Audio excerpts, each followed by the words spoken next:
Hey there, this is your recording for the 9.02 lab electric motor.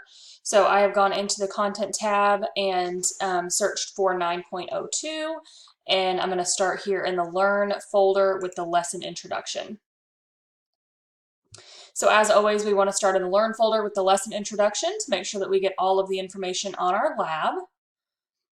And as this loads, it's going to give us the purpose of our lab, and it tells us in this lesson you will virtually assemble an electric motor.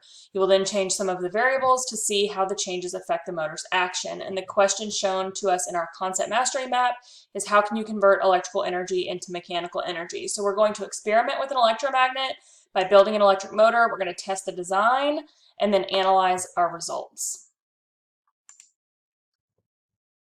Before continuing with our lesson, we want to be sure to access the student guide, which you can download here, and gather the materials. The only one listed is our student guide. We're going to use the blue arrow to move forward.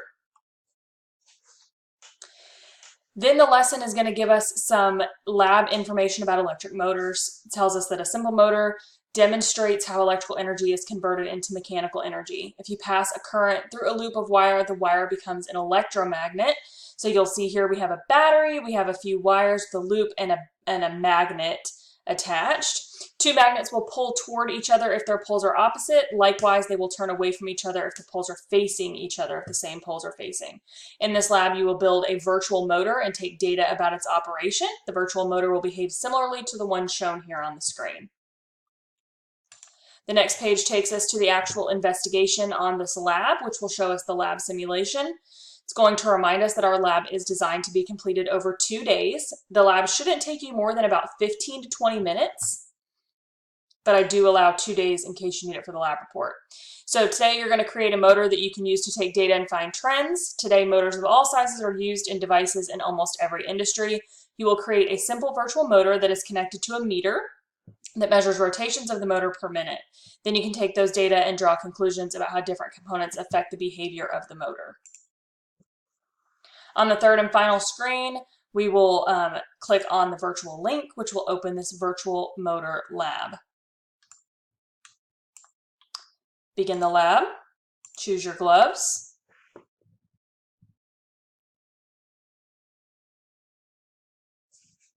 and click Start. You'll notice a few components in this lab. We have our motor set up here, 3 1.5 volt batteries, 3 loops, 15, 12, and 9, 2 alligator clips, and a magnet here, which is the most important piece. If your setup is not working, chances are it's because your magnet is not in the setup. So when you hover over the batteries, you'll notice that there are 2 red arrows that show up. That indicates the direction that we are going to flip our batteries. So let's look at our student guide really quickly. The student guide gives us some information. It tells us to open the lab and view the tutorial. Assemble the motor as follows. Place the magnet in the space between the coil holders. Place the coil holder. Connect 1 wire, placing 1 alligator clip on the coil holder and 1 on the battery. Repeat.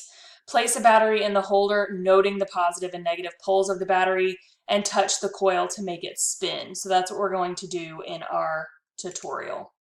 So first we're going to place our magnet.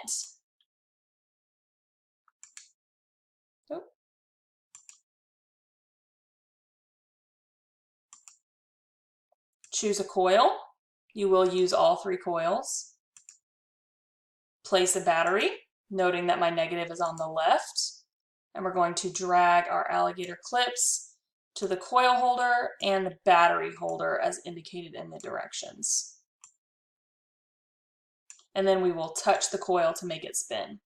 Now you will notice that the RPMs will vary. There is a range. Just choose a number. Not everyone will have the exact same data, and that's okay. Then it's going to tell us that we are going to vary one of the 3. We're either going to keep the poles to the left using 3 batteries, note the RPMs. It tells us exactly in our lab report what to change. So let's view the lab report. There are 2 data tables. Record the results of rotational speed as a function of battery number with the batteries in one direction.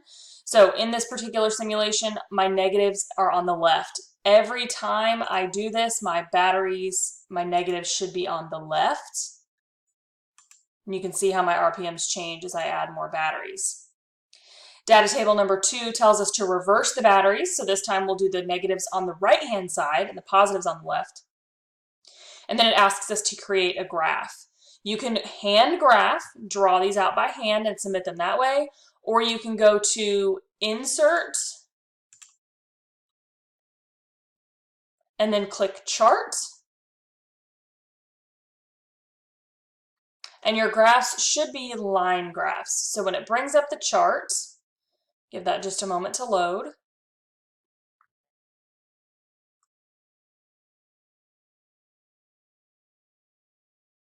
You're going to adjust the information here, and then this button here, this button here where it says chart type, you should change this to a line chart. And then you can adjust these values accordingly. If you're not sure how to do this, you can either look it up on Google or you can chart these guys by hand, okay? So this is the whole lab simulation. When you're all finished, that's all you'll need to turn in. It's just a 4-question lab report. Remember, the graphs are worth 5 points apiece. So if you opt not to complete the graphs, you will lose 10 points on this lab report. If you have any additional questions, please feel free to reach out and let me know.